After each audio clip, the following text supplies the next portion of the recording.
ऋषभ जी द्वारा अपने पुत्रों को उपदेश देकर स्वयं संन्यास ग्रहण करना।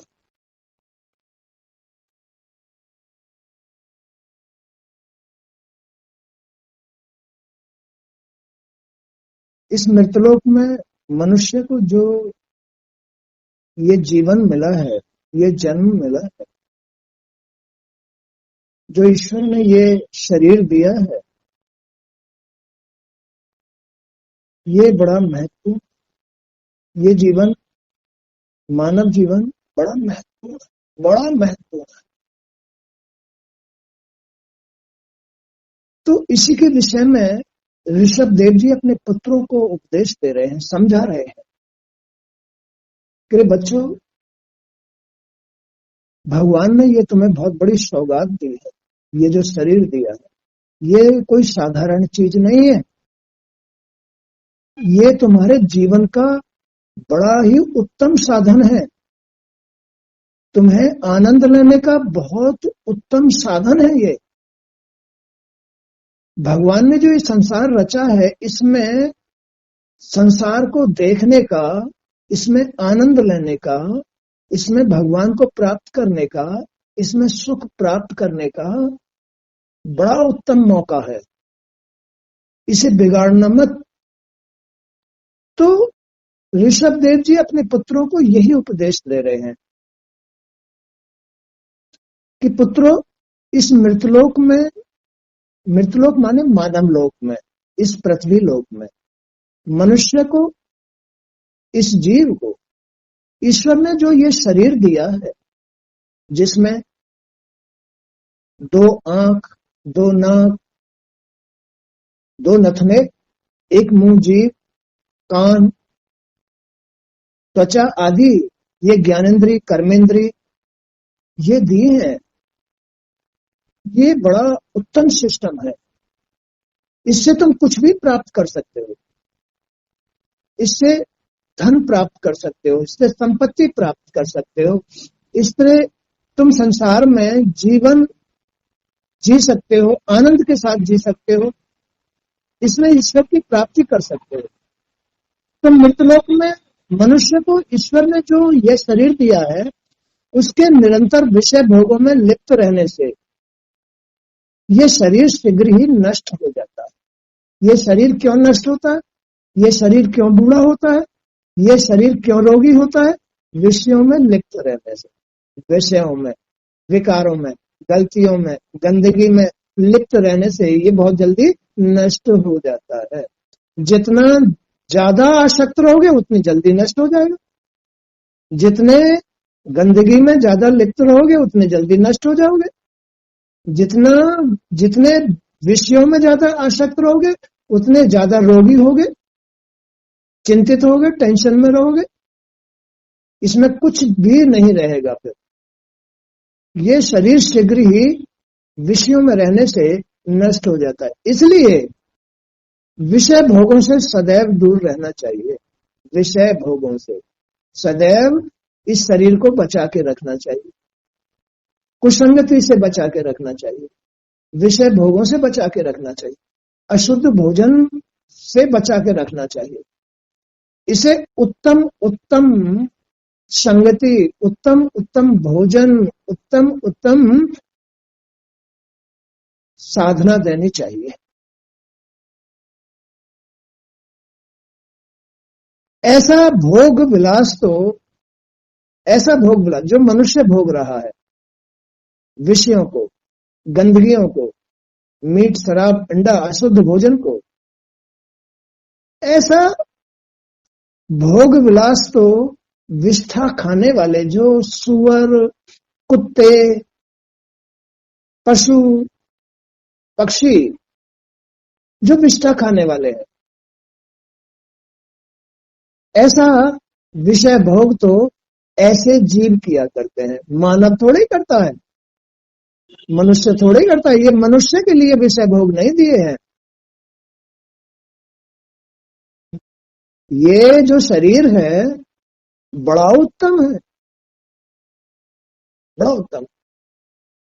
ये मानव को क्यों दिया हुआ है? क्योंकि मानव उस परमात्मा की पहली खुशी है। खुशी, इसमें से ही देव बनते हैं, मानव से ही देव तैयार होते हैं, और मानव से ही दानव तैयार हो जाते हैं। तो ये जो मानव आकृति है, जो ये शरीर जीव को दिया हुआ है, ये परमात्मा की सबसे उत्तम रचना है। इस शरीर से तो सदैव दिव्य तपों को ही करना चाहिए, दिव्य तप करने चाहिए। इस शरीर से तो हमेशा शुद्ध शुद्ध कर्म करने चाहिए, शुद्ध शुद्धता धारण करनी चाहिए, शुद्ध संगति, शुद्ध भोजन आदि करके तब इस शरीर से आनंद लेना चाहिए। तप करने से अंतःकरण शुद्ध होता है। तप किसके लिए बताया गया है? जी के लिए। जी में त्याग होना चाहिए, त्याग ही तप है। तो तप करने से अंतःकरण शुद्ध होता है। जो तुम्हारे अंदर मन, बुद्धि, विचार आदि हैं, ये तुम्हारा अंतःकरण है। ये अंतःकरण कब शुद्ध होता है? जब जी शुद्ध होता है। तो जी के लिए तप बताया गया है, जी के लिए त्याग बताया गया है। ये संसार जी को और मन को ही तो दूषित करता है, इसलिए जी में त्याग होना चाहिए। जी में अशुद्ध संगति का, अशुद्ध भोजन का, अशुद्ध बातों का, अशुद्ध राग द्वेषों का जो जी में यानी जो विचार आते हैं, इनमें शुद्धता होनी चाहिए। अब ये विचार भी तो शुद्ध नहीं रहते आदमी के, उल्टे उल्टे विचार आते हैं, नेगेटिव विचार आते हैं, अशुद्ध विचार आते हैं। तो इन्हें शुद्ध जो करके रखता है उसका अंतःकरण शुद्ध रहता है, मन शुद्ध रहता है, बुद्धि शुद्ध रहती है, विचार शुद्ध रहते हैं। ये जी शुद्ध कब रहेगा? जब तुम संसार में, जब तुम इस शरीर को अशुद्धि नहीं दोगे, विषय भोग नहीं दोगे, अशुद्ध भोजन नहीं दोगे, या और कोई भी अशुद्धि नहीं आने दोगे इस शरीर के अंदर, तो तुम्हारे विचार शुद्ध रहेंगे। तो सब तुमने जो ये सामग्री इकट्ठी कर रखी है मन में, यही तुम्हारे विचारों को तुम्हारे विपरीत करते हैं। और विपरीत विचार जितने आएंगे उतना ही तुम आत्मा से दूर मिलोगे, सच्चाई से दूर मिलोगे, उतना ही कष्ट संसार में झेलने को मिलेंगे। इस शरीर से तो सदैव दिव्य तप ही करना चाहिए। तप करने से अंतःकरण शुद्ध होता है और शुद्ध हृदय से ही ब्रह्मानंद की प्राप्ति होती है। ब्रह्म आनंद, इस शरीर में ही आनंद प्राप्त होता है जीव को, तब जब उसका अंतःकरण शुद्ध रहता है। अंतःकरण कब शुद्ध रहता है? जब जीव तप में, त्याग में होता है, तो अंतःकरण शुद्ध रहता है और इस अंतःकरण से ही ब्रह्मानंद की, इस संसार में आनंद की प्राप्ति होती है। तो शास्त्रों में, भागवत में, शास्त्रों में, वेदों में महापुरुषों को ही मुक्ति का मार्ग बताया गया। जो महापुरुष है, जो गुरु लोग हैं, ज्ञानी लोग हैं, जो इस संसार के विषय में ज्ञान रखते हैं, जो भागवत का ध्यान रखते हैं, ज्ञान रखते हैं, उनकी सेवा को ही मुक्ति का द्वार बताया गया है कि उनकी सेवा कर लो, वो तुम्हें ज्ञान दे देंगे। बोलो ये बात सही है? उनकी सेवा से ही ज्ञान मिलेगा, और तुम उनकी और उल्टी सीधी बातें करोगे तो वो तुम्हें क्यों ज्ञान देंगे? उनकी आत्मा और दूर भाग जाएगी। इसी तरह से तुम जब गलती करोगे तो तुम्हारी आत्मा दूर भाग जाएगी, सच्चाई दूर भाग जाएगी, और तुम आनंद की जगह इस संसार में लिप्त हो जाओगे, दुखी हो जाओगे। फिर तो तुम्हारा मन जो है ना, बगैर इन विषय विकारों के तुम्हारा मन कहीं लगेगा ही नहीं। हर वक्त तुम्हारे अंदर इच्छा, जी के अंदर इच्छा बस विषय विकारों की ही रहेगी। जब सच्ची आत्मा से दूर हो जाओगे तो हर वक्त मन विषयों में ही लगेगा।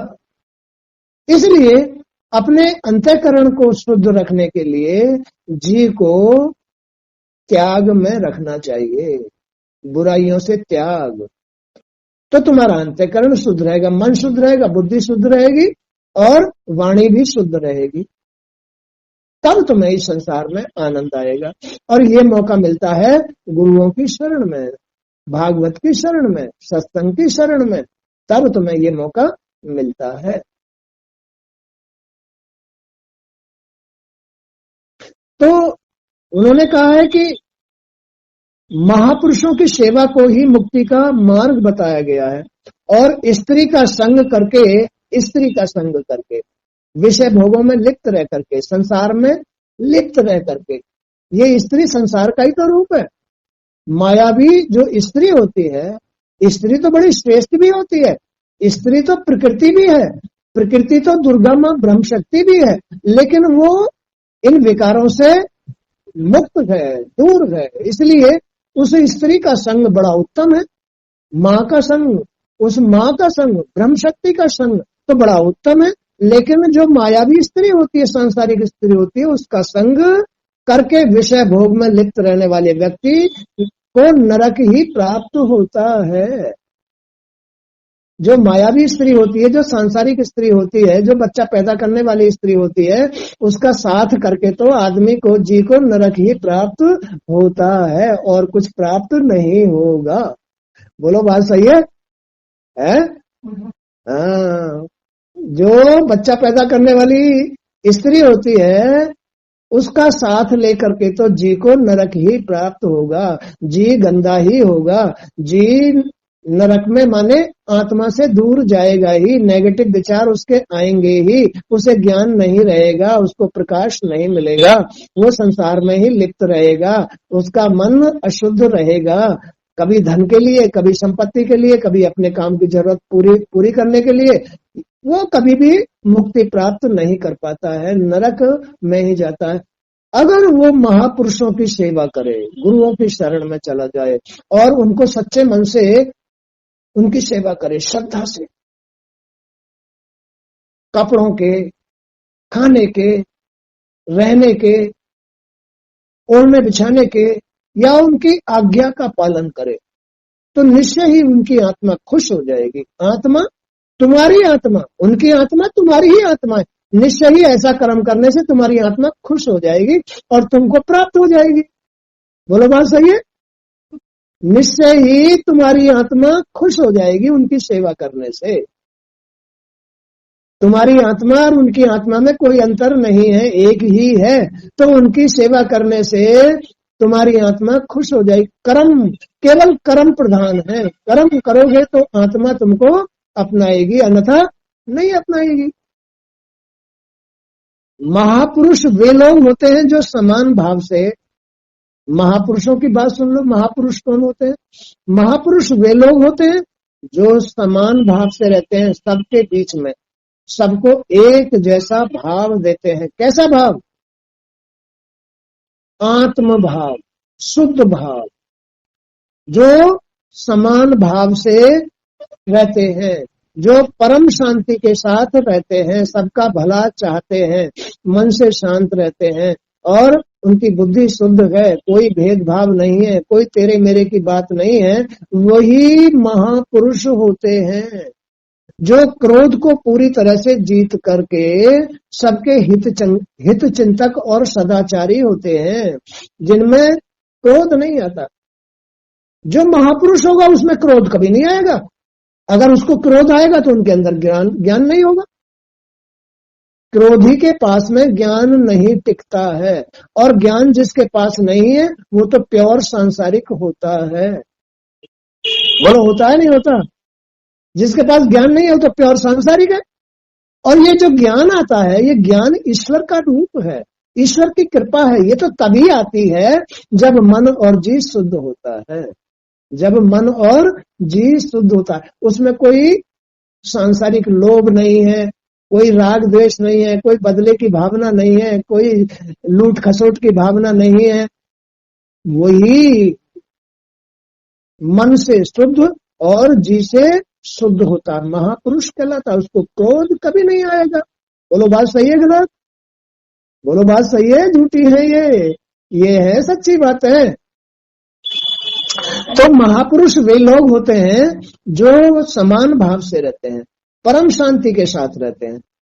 क्रोध को पूरी तरह से जीत कर रहते हैं, सबके हित चिंतक और सदाचारी रहते हैं। सद आचार विचार, अच्छे विचार ही, चाहे मोबाइल से सत्संग सुनते रहो, अच्छे अच्छे मतलब जो है दृश्य देखते रहो। अरे नहीं नहीं, मोबाइल में बहुत गंदी बातें भी आती हैं, उन्हें कभी नहीं देखना चाहिए, वो सदाचारी आदमी नहीं होगा, फिर तो उसका मन उनमें ही फंस जाएगा। मोबाइल में बहुत अच्छी अच्छी बातें भी आती हैं, बड़े बड़े संसार में विद्वान बैठे हुए, उनकी बातें सुनो, उनकी बातें सुनो, भागवत सुनो, सत्संग सुनो। तो ऐसे सदाचारी महापुरुषों का सत्संग साथ लेना चाहिए, सत्संग सुनना चाहिए। मनुष्य कुकर्म में प्रवृत्त तभी होता है जब वह इंद्रियों के वश में होकर प्रमादी हो जाता है। महापुरुष भी तभी महापुरुष बने हैं जब वो अपनी ज्ञानेंद्रियों को वश में करके, कर्मेंद्रियों को वश में करके अपने अंतःकरण को शुद्ध रखते हैं, मन को शुद्ध रखते हैं, बुद्धि शुद्ध रखते हैं, तो वो महापुरुष बन गए। बोलो, बन जाते हैं नहीं?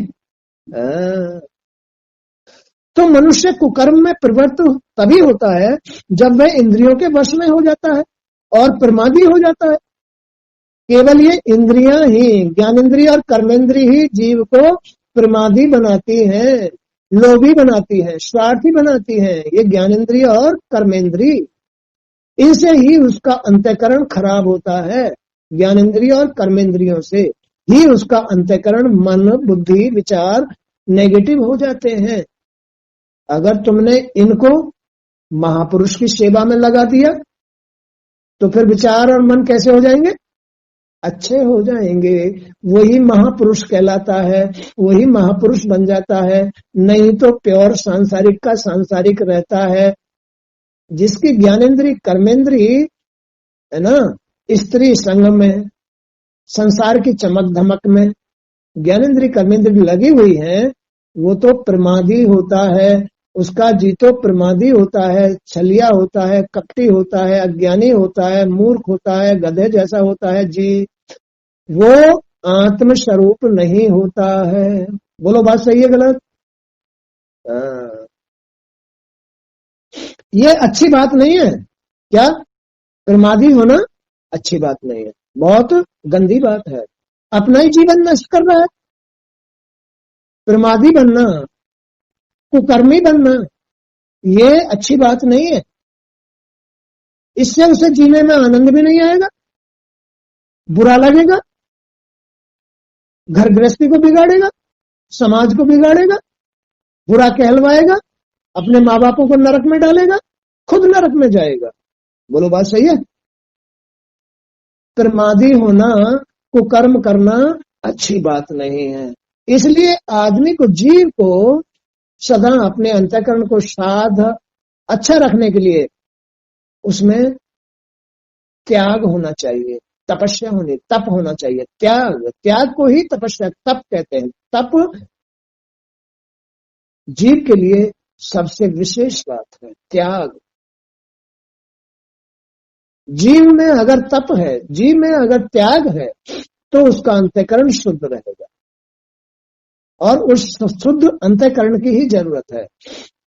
ये इस संसार का, इस जीव की गाड़ी का, इस जीव के शरीर का इंजन है। क्या है इंजन? मन, बुद्धि, वाणी, चित्त। ये जीव की गाड़ी का इंजन है। अगर इंजन खराब हो जाएगा तो गाड़ी चलेगी? नहीं चलेगी। इसलिए ये जीव की गाड़ी का इंजन है। अब गाड़ी को, उसकी बॉडी अच्छी होनी चाहिए। गाड़ी की जितनी चमकदार बॉडी होगी उतनी गाड़ी नई लगेगी, अच्छी लगेगी। जितनी गाड़ी पूरा मतलब सिस्टम ठीक होगा, उसमें तो शीशे भी होते हैं, उसमें तो पहिए भी होते हैं, उसमें तो और बहुत सारे मतलब जो है पार्ट लगे होते हैं, स्टीयरिंग लगा होता है। ये सब कंप्लीट होना चाहिए, शुद्ध होना चाहिए, नया होना चाहिए। तो बात बताओ, गाड़ी कैसी लगेगी? नई की नई लगेगी। इसलिए ये शरीर भी तुम्हारी गाड़ी है, ये अच्छी होनी चाहिए, साफ सुथरी होनी चाहिए। रोज साफ करो अपनी गाड़ी को। इसमें इंजन को साफ स्वस्थ रखो। इसको इंजन को, इंजन क्या है? मन, बुद्धि, चित्त, वाणी, इनको स्वस्थ रखो। अब ये स्वस्थ कब रहेंगी? जब तुम देखते हो ना, गाड़ी जब ड्राइवर चलाता है तो शीशे भी साफ करता है? भगवान को धूप बत्ती भी लगाता है गाड़ी के अंदर, तस्वीर भी लगाता है। कहां? गाड़ी के अंदर। क्यों? भगवान रक्षा करेंगे, मदद करेंगे। ऐसे ही आदमी को अपनी गाड़ी को साफ सुथरी रखना चाहिए, शीशे आदि साफ करके चलना चाहिए। शीशे माने अपनी ज्ञानेंद्रियों को साफ करके चलना चाहिए। और फिर इसमें भगवान के नाम की धूप बत्ती लगानी चाहिए। किसमें?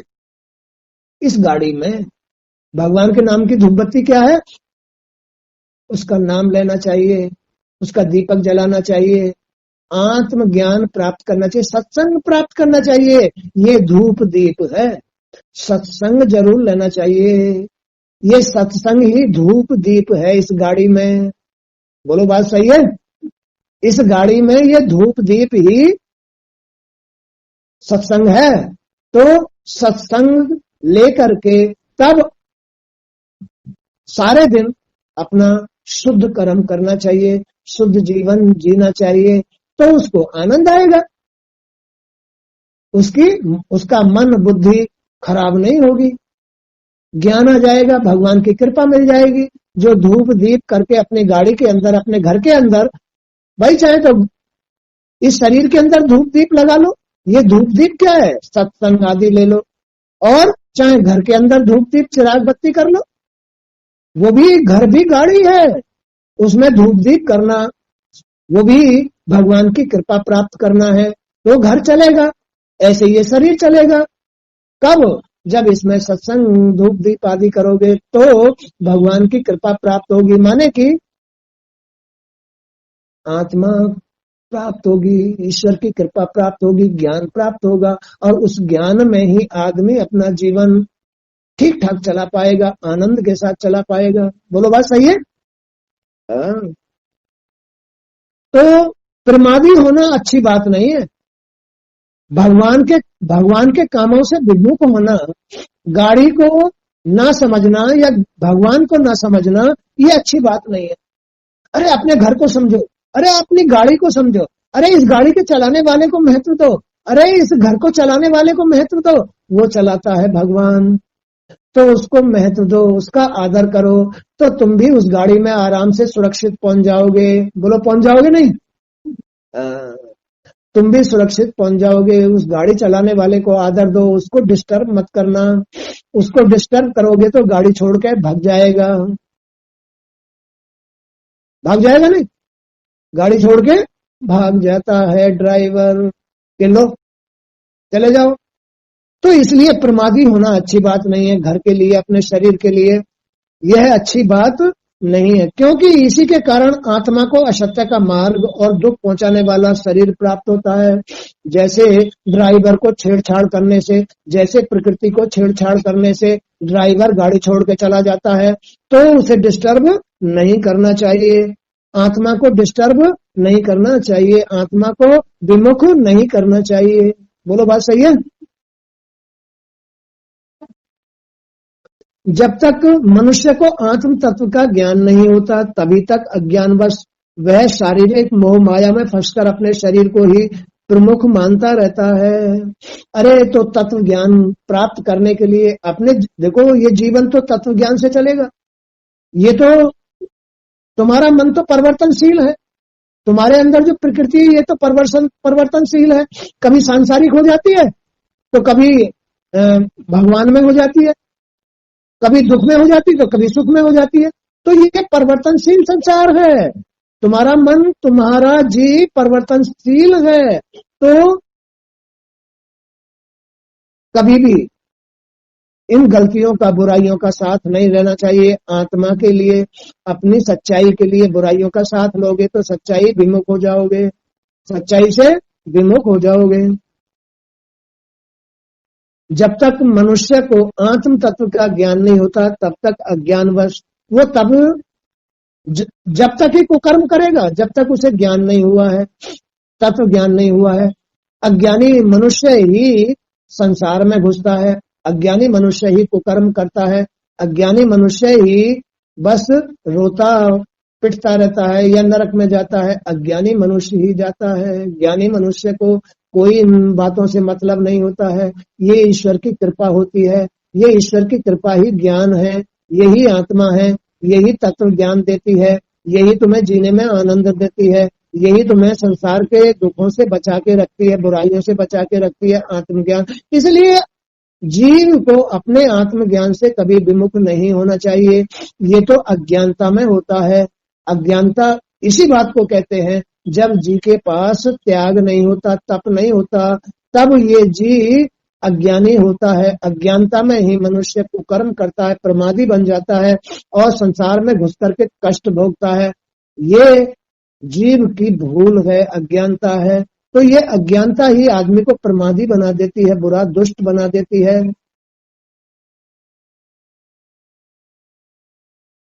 और उसी की संतुष्टि में लगा रहता है। किसकी संतुष्टि में? संसार की पूर्ति में। यानी वो शरीर में लिप्त हो जाता है, अपने विकारों में लिप्त हो जाता है। केवल वो जीव, अज्ञानी जीव संसार में यानी शरीर में फंस करके इसको ही सत्य मानता है और इसमें ही फंसा रहता है। अब इससे बाहर नहीं निकल पाता, क्योंकि उसको ज्ञान नहीं है, क्योंकि उसको ईश्वर की कृपा प्राप्त नहीं है, क्योंकि उसको आत्मा की कृपा प्राप्त नहीं है, आत्मा के करीब नहीं है। इसलिए वो अज्ञानी पुरुष अज्ञानता में संसार में ही घुसा रहता है। बोलो, घुसा रहता नहीं, और उससे बाहर नहीं निकल पाता है। वो तो जब ही बाहर निकलेगा जब महापुरुषों की सेवा करोगे, उनकी आत्मा खुश करोगे, तो खुश होकर के तुम्हें ज्ञान दे देंगे और तुम्हें समझा देंगे, भाई अपनी गाड़ी को खराब मत करो, अंदर बाहर से साफ रखो, भाई अपनी गाड़ी का इंजन ठीक रखो, भाई स्टीयरिंग पर जब बैठो, जब पहले भगवान का भजन कर लो, सत्संग सुन लो, तभी कोई कर्म करो। घर में खाना भी तभी बनाओ, पहले सत्संग सुन लो। ये भगवान की धूप और दीप है। घर गृहस्थी के अंदर, गाड़ी के अंदर, शरीर के अंदर जब तक भगवान का भजन या सत्संग न सुन लो, तब तक कुछ मत करो। ये बहुत जरूरी है। इस संसार में, इस शरीर में, गाड़ी में ड्राइवर को, अरे भाई जीव को सच्चाई के साथ रह करके ही ड्राइवर गाड़ी चला पाएगा, सच्चाई के साथ ही मनुष्य अपना घर चला पाएगा, सच्चाई के साथ ही जीव आत्मा को प्राप्त हो पाएगा। बोलो, बात सही है गलत? अन्यथा अन्यथा भ्रमित हो जाएगा, अज्ञानी बन जाएगा और अज्ञानता में वो इस शरीर को ही, इस मोह माया को ही सत्य मानेगा और इसमें ही लिप्त होकर के नरक में चला जाएगा, प्रमादी बन जाएगा, दुष्ट बन जाएगा, बुरा कहलवाएगा, दुनिया से गाली खाएगा। बोलो, बात सही है?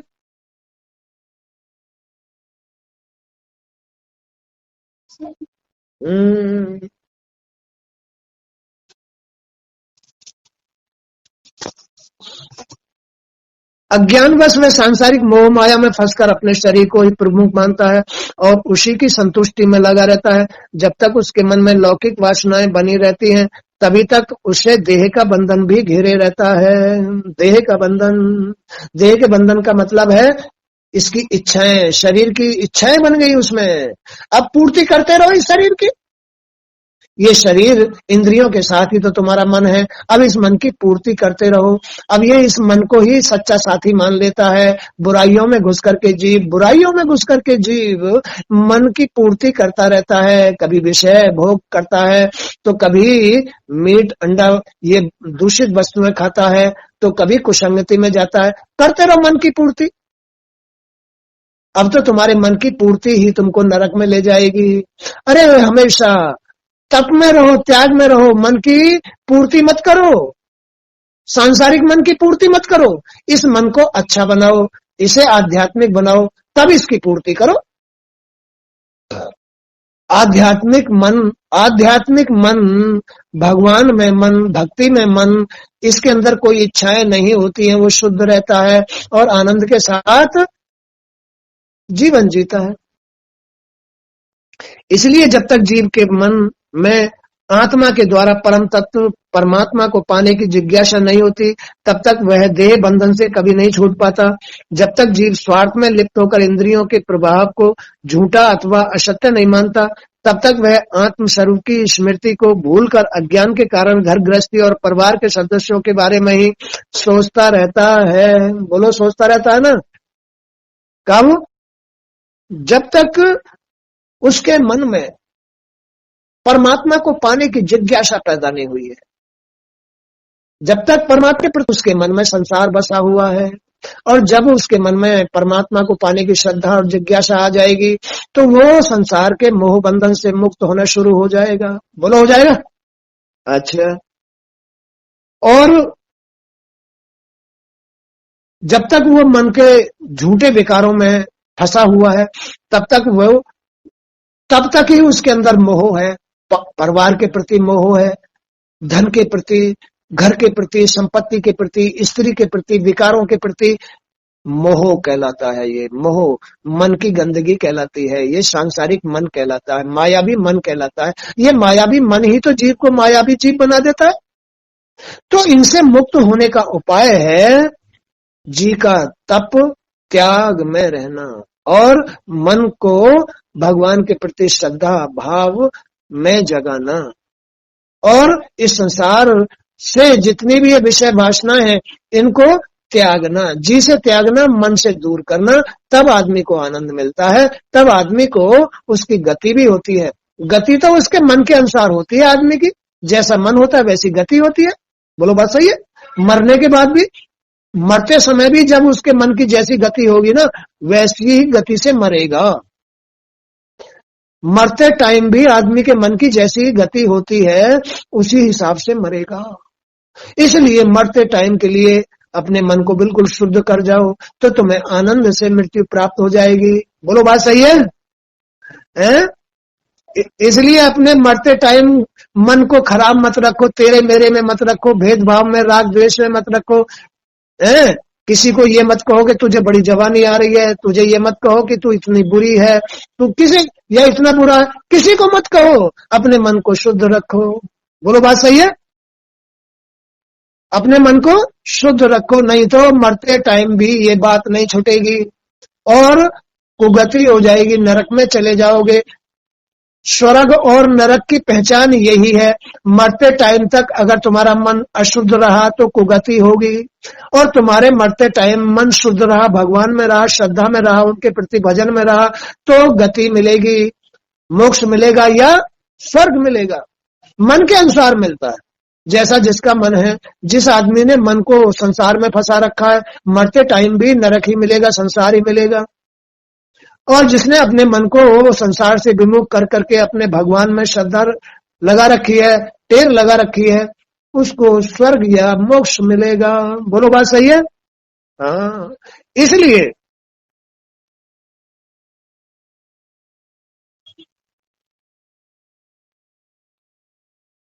तो जब तक जीव स्वार्थ में लिप्त होकर इंद्रियों के प्रभाव को झूठा अथवा असत्य नहीं मानता, तब तक वह आत्मस्वरूप की स्मृति को भूलकर अज्ञान के कारण घर गृहस्थी और अपने परिवार के सदस्यों के बारे में ही सोचता रहता है, तथा विविध प्रकार के दुखों को ढोता रहता है। विविध प्रकार के दुखों को, ये मोह, जब तक इस गंदगी का मोह रहता है जीव को और मन को, तब तक वो भार ढोता रहता है, पूर्ति ही नहीं पड़ती है ना, चिंतित रहता है, टेंशन में रहता है। तो इस भार को ढोना बंद करके भगवान के अपने मन में माने अपनी गाड़ी में जो इंजन है उसका ओवरहालिंग कर लो। अपने शरीर के अंदर जो अंतःकरण है इसका ओवरहालिंग करा लो, माने कि सत्संग सुनकर के इसे शुद्ध कर लो, तो इसमें जान पड़ जाएगी। गाड़ी निर्विघ्न अपने स्थान पर पहुंच जाएगी। बोलो, पहुंच जाएगी नहीं पहुंच जाएगी? है, गाड़ी अपने स्थान पर पहुंच जाएगी।